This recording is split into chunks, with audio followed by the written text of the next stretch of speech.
So yesterday, the Claude Code team finally gave general access to their Opus and Sonnet million context window models. And just like the majority of folks, I was elated because I have been paying out of pocket to access these models through API at a very premium rate. And if you've had a chance to play around with it, then you would know that a million context does open many more doors of possibility. But there's a big catch that very few are talking about. And it's the idea that these models are amazing, they reason very well, but they also burn tokens like crazy. So more space in a context window can mean less discipline from you as the user. It can also mean that you offload things, you're more lazy with the way you interact with it. A million context window with models like these that can reason but also burn tokens at an alarming rate isn't always a good thing. And if you don't understand how context windows manage tokens underneath the hood, you're going to end up spending more money, more time, and might not get the outcomes you expect. So having run these models for now a month and spending a couple $1,000s on them out of pocket, I want to be able to give you the lessons without the scar. So I'm going to walk you through why this million context window is both one of the best, but also one of the most dangerous features that you could use.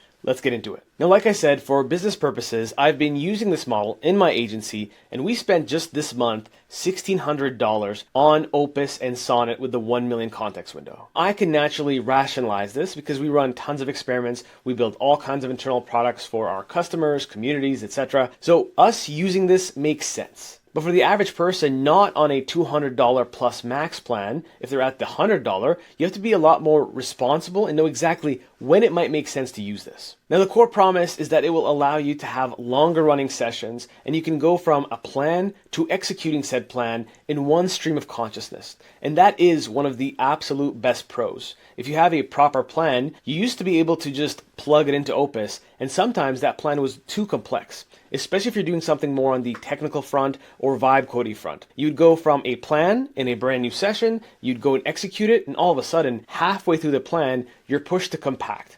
And if you know how compaction works, it leads to hallucination and basically redoing the same things over and over again. But let's say you're 500,000 tokens into your context window. What is happening underneath the hood? Imagine trying to study for an exam using one singular textbook they have to focus all your energy on versus 50 to 100 all at once. On this part of the equation, technically, you can see many things at once. You can be fed different resources, different plans, different code bases, different drafts, different markdown files. Technically, it can hold it. But just because it holds it doesn't mean it can actually digest it. If you don't know how to properly manage a larger context window, then although you'll be able to ingest more, you won't actually have more clarity in the conversation. At the end of the day, these are language models. They are predictive in nature. So if you give them 15 to 100 different things, even if they can kind of see them or have snippets of them, as that conversation gets longer and longer and you keep pushing forward some of that context, one, Claude will do some auto compaction, and two, you won't get the results you're looking for. For the last few years, we've had models with 50,000, 100,000, 150,000 context windows,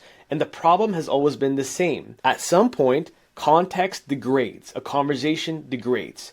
And in this case, the start, middle, and end of a conversation still have the same principles, even with reasoning. So the very start of a conversation is where you have the most power, where it's the most evergreen. And as you persist through that conversation, even if you don't have to compact, you will notice that once you get to the end, things all of a sudden will lose recency. So if you think of something like a Claude MD, which is a file that gets auto-injected at the beginning of a conversation, that's going to be well primed and useful at the very beginning of the conversation. Now, it just changes that the beginning in this world, out of 1 million tokens, could be the first 150 to 200,000 tokens. So you're getting more slack, but you're still not defying the laws of LLM physics. And if you've ever used compaction with a model like Opus 4.6, even with the 200,000 tokens, you'll notice that as you go from iteration number 1, 2, and 3 of a compacted cheat sheet of what happened, each cheat sheet seems to be more diluted and have more ghost elements that don't make sense. So if we take the analogy of a washing machine, it's the equivalent of you taking all your context, putting it into the washing machine, having the first cycle, it comes out, it's nice, crisp, and warm. Now you take those exact same clothes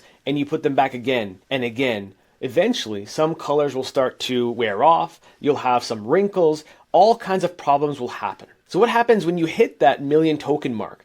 And now you want to compact. Back with the 200,000 tokens, it still wasn't that great to compact, even though the conversation was much shorter. But now you have a much larger space where you could have MCP servers, multiple pivots in the conversation, different skills invoked at different times for different reasons. So being able to even compact that efficiently becomes a problem. So to simplify the way you think about a million context window, you can think of an Airbnb where, at least on the listing, it looks like you have the entire house. And when you get to the house, you realize that there are 4 or 5 doors that are locked off. There's one for cleaning supplies, one that's private, one that's the landlords or the homeowners, and you have, let's say, 60% of the 100% home that you thought you were renting. The exact same thing happens here. You just have a larger room to do your work. But at the end of the day, you still have system prompts, you have tools injected, you have skill snippets, you have instructions to Claude, all injected that are taking a part of that home. So my main concerns with beginner to intermediate folks using Claude Code and using these models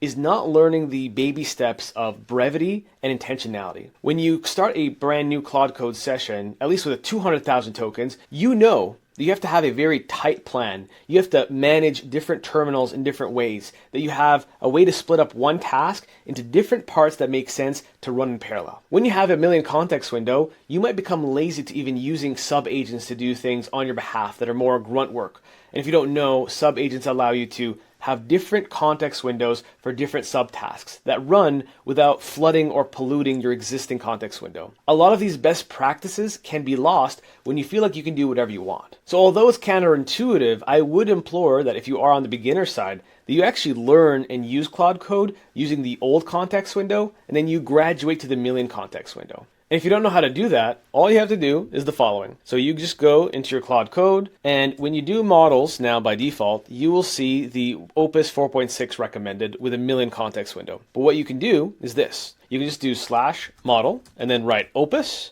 This will use the old version of it. So now when we do context and we scroll to the very top, you'll see we're back at the 200,000 token window. Now, do I think some people will take me seriously and actually do this? I think that a few will, at least a couple. Because if you're just starting out, this will at least teach us the discipline of understanding, okay, so we have memory files, we have skills, we have certain messages and tools and prompts. This will build good habits. And once you graduate, one, you still don't need to use a million context window for everything. There's some long-running tasks that are amazing to have a whole context window to go through one set of thoughts or one set of implementation. But if you want to draft an email, if you want to change an email 5, 10, 15 times, you can still use these models and control your usage. Now, shifting gears from pure pessimism and alarmism, I want to give the million context window its flowers. Because one thing that many people don't know is that Claude sees its own tank, meaning if you have 200,000 tokens, it knows it only has X amount of tokens left. Claude Code can also see it, which also changes its behavior. So let's say you implemented a plan at 140,000 of 200,000 tokens. And now it's mid-implementation. It's trying to finish the plan and execute it before that cutoff. What does it do? It ends up rushing quite a few things. If you've ever vibe coded on Opus 4.6 and you're starting a new journey at 140,000 plus tokens, you can tell that some things are half-baked. Many things are half-baked.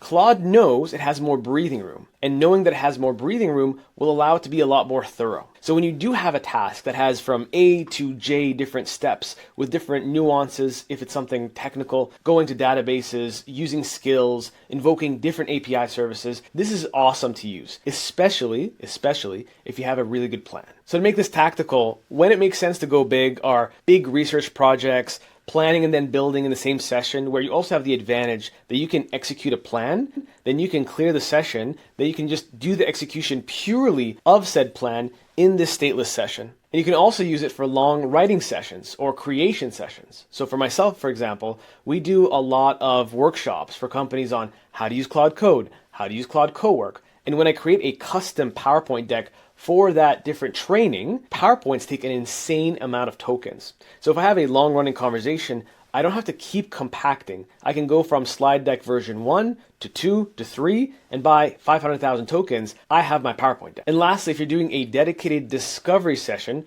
with many documents, then you can employ the million context window to have that go and read through the PDFs, the markdown files, the Excel files, to basically contextualize everything you need to create that perfect plan.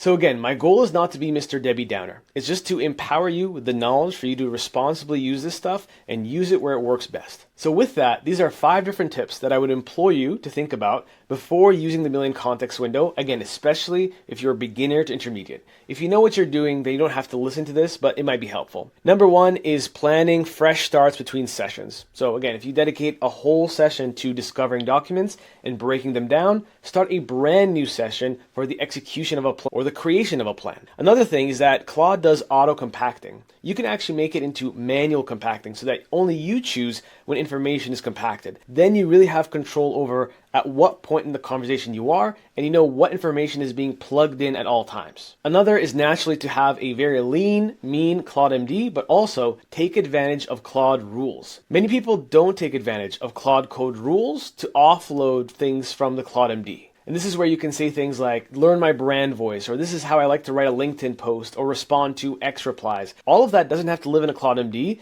It can live within different rules in your root Claude folder. And next, if you realize that after a plan is executed, that you and Claude are not on the same page, and Claude has gone left side completely and diverted all of your instructions, it makes more sense to start a brand new chat than push through in a session just because you can. Because at the end of the day, again, these are language models. Even if there's reasoning, they are predictive. If there is a bunch of poor attempts or poor practices of using something, and then it finally gets it right, to get to that final point in a conversation where things have gone awry will take many more tokens than starting fresh, but having a very focused plan on exactly what needs to happen. And last but not least, similar to how you will remember the beginning and the end of this video more than everything else I said in the middle, the important stuff should be said at the very beginning when you have the Claude MD injected. This is where any session of Claude Code, whether it's a million context, 5 million, 100 million, at least we don't know what 100 million looks like, but at least for now, that is when it's most primed. So the first 30 to 40% is still the prime time of having that conversation. It's just that now we have more breathing room on what that 30 to 40% looks like in terms of tokens consumed. So with that, you have the heuristics you need now